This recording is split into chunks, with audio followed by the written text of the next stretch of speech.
be to being to become, where we dream big, we act bigger, and we constantly become the best versions of ourselves. I am Nozi Bokola, your host, and thank you so much for watching. Please share a song that's currently keeping you going.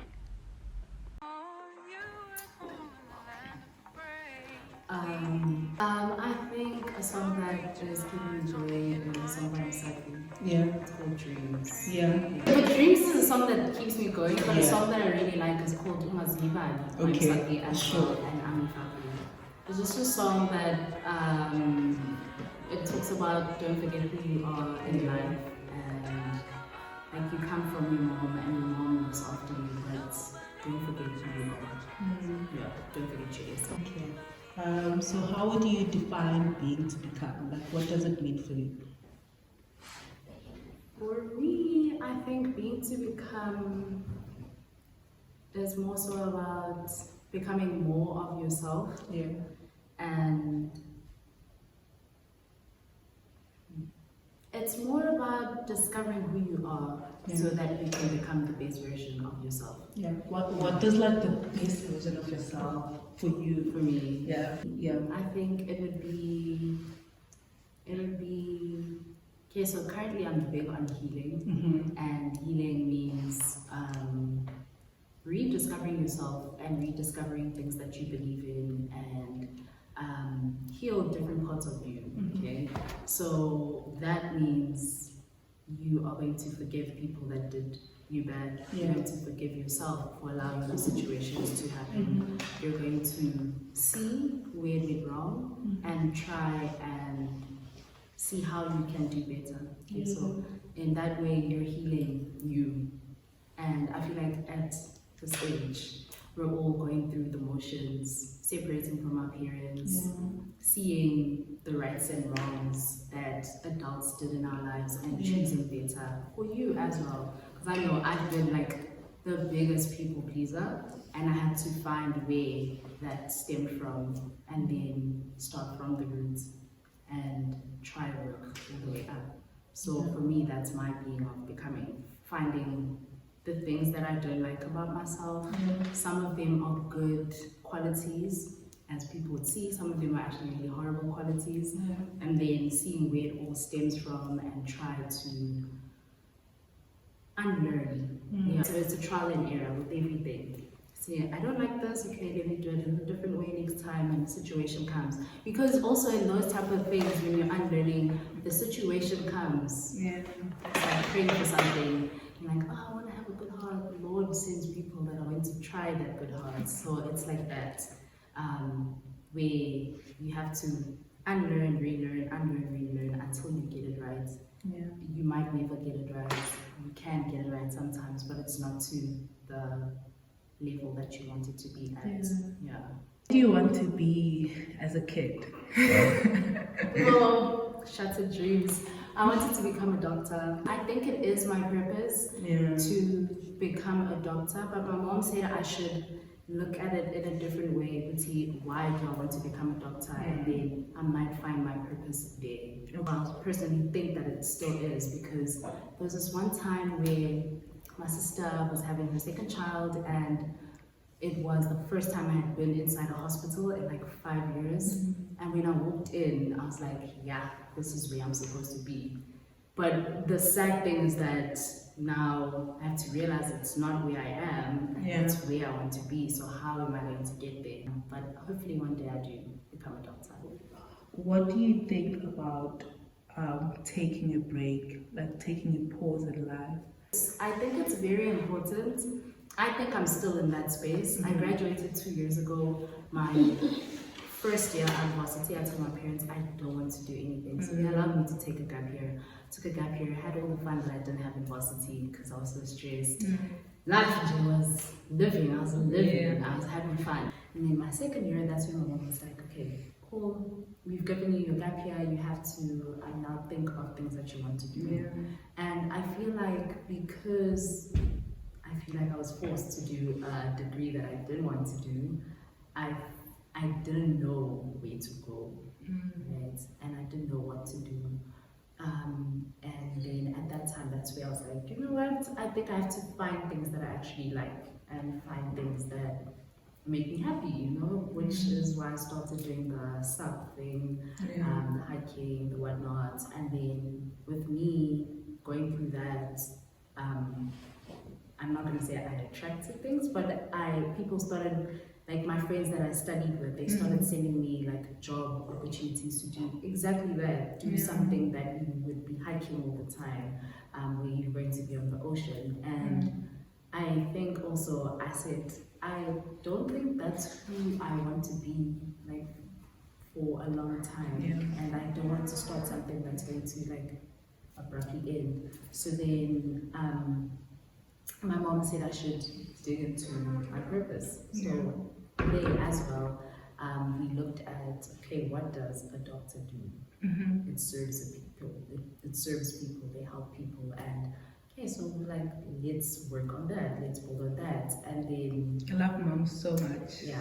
And then we built on that. I think it helped, like taking the break instead of finishing my degree and being forced into doing that. Because I would have been miserable. And I know myself. I would have been so miserable. So that 3-year, 2.5-year gap did help me. I'm not gonna say like it helped me like fully, but it started and it laid the foundation, like the first stepping stones. And and I think it's a journey.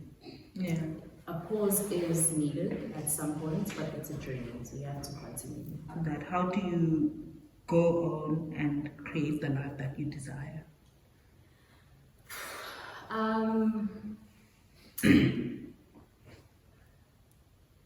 I think for me it was, regardless of what anyone was saying, I had to be true to who I was and true to what I liked.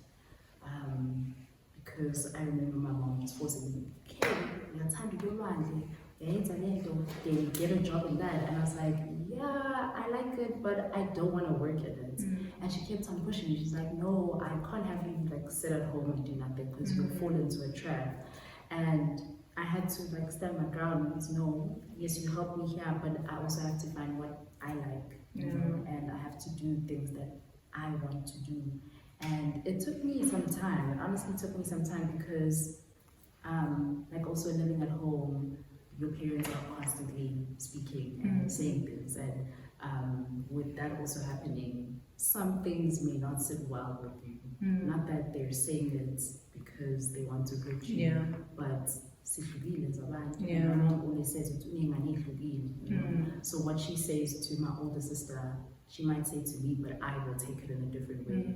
So with that, I also had to like grow thick skin in a sense, because my mom's a straight talker. So I had to grow thick skin. She'd be like, you have to do this, and I would do it. But then when I was getting to a point where like, okay, I don't want to do this, I'd stop. And I'd tell her it's okay. Saying Gwenzi, not saying Figela, where I can't do it the way that you want me to do. So I have to be like. So 2 things that you've learned about life. 2 things I've learned. The first thing that popped in my head is to go is to see. Like honestly,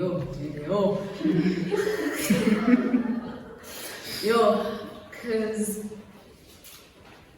when you go through things and when things happen to you in life, whether it's good or bad, you see things. And like I know I was speaking to my sister, she's going through something, and the first thing that we both say is that you have to roll with the punches. How bad it is. Put my Tyson, you have to roll with the punches and pick yourself up and keep on going. So I think to go to see, honestly, and then also hurt people. Okay, so I have been very hurt, I think, for the past 2 years, and around me, the people that were closest to me, I hurt them a lot. And they told me, and I had to be like, whoa, okay, so I didn't see how much I had hurt them, and that made me spiral. Because I was like, oh my gosh, I love them so much. I didn't realize that I hurt you like this and that. And I had to see why am I acting in this specific way. Yeah. So that is something that has helped me see it happened with me. So then that is the outlook that I have with outside. Being hurt, honestly, you hurt other people. It's really crazy. Yeah. How would you describe your inner child as? How would I describe my inner child? I think now my inner child is like very happy. Because I'm a very outdoorsy person and I like trying new things. So I'm allowing myself to actually do that now. So I am a very happy child, but I would say timid in a sense, but not the like extreme timid that I was. Now I am to myself and I'm calm, but I'm allowing myself to do things that I like. I even had a nickname growing up because I used to do a whole lot of things. So I've become that person again. So I think my inner child is a happy person who likes trying new things, regardless of what people say. Because people will talk, honestly, even your family, so like whatever people say, I take it, but I don't put it to heart, and I feel like that is what my inner child needed, and that is who I am becoming now. So how does parenting time look like? I think. Okay, so for me, I think I'm very blessed because I live with my niece. I feel like I'm parenting my older self, my younger self through her. Because I always tell myself, it's okay, you have to be who you needed when you were a child or who you wanted to be there for you as a child. So it's allowing her, I want to say her, but I'm speaking about me, but also looking at it through my niece's eyes, would be allowing myself to be me. Unapologetically me, yes, but also having limits. You are allowed to be yourself, but there have to be limits, within your boundaries, your values, and whatever. So it's that, and also showing up for myself. I know I used to be a person who would show up for other people more than I did for myself. Like, I love it. I'm not taking it away. I love showing up for people. You are having a sports day, I will be there. You're playing rugby, your little sister has rugby, I will be there. There's something in I'm going to be there, but also I am now being there for myself, which is by talking and just being me. Please share affirmations that hug your inner child. I think the one that stands out would be you matter. Yeah, you matter. So please take us through your life 10 years from now. So as if it's happening, just tell us what's going on.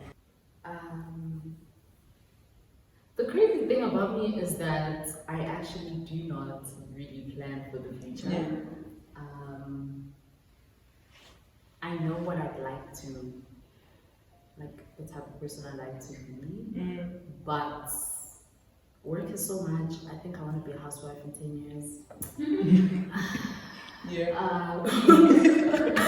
So in my housewife life, I think on a random day I would probably be taking, like, I don't even want to have a lot of children, so I think I would be taking the children to school and then going to the gym, because I do want to go back to the gym, and probably even afterwards going to, like, because I do want to have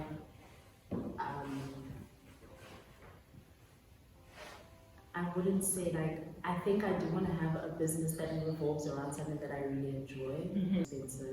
So it would be like something that would help also people, because I'm very big on mental health as well. So it would be something that would be like a spot for people who are having problems, and you can do like any. So just play like the perfect a day in that life.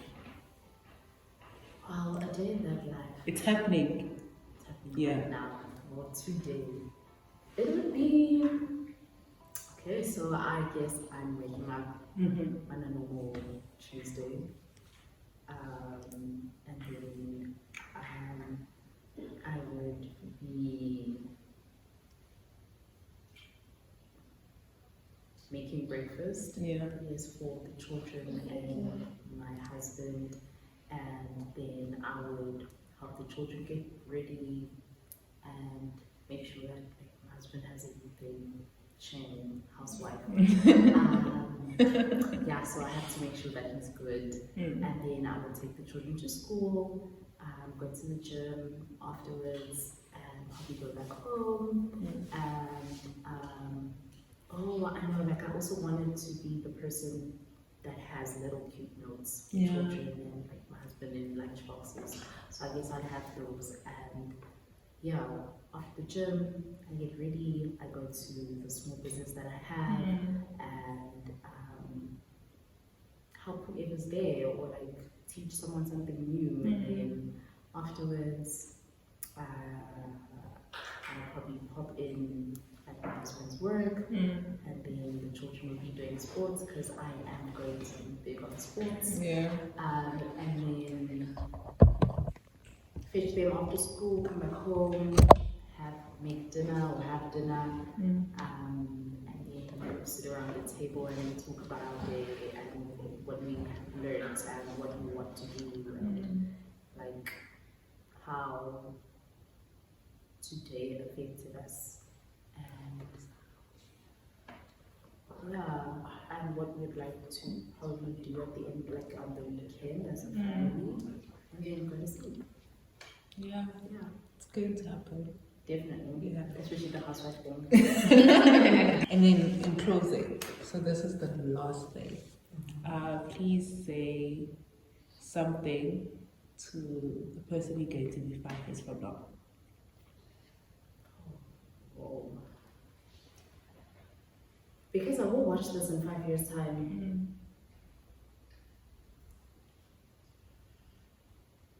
I think it will be, you've got this. You have got this. Yeah.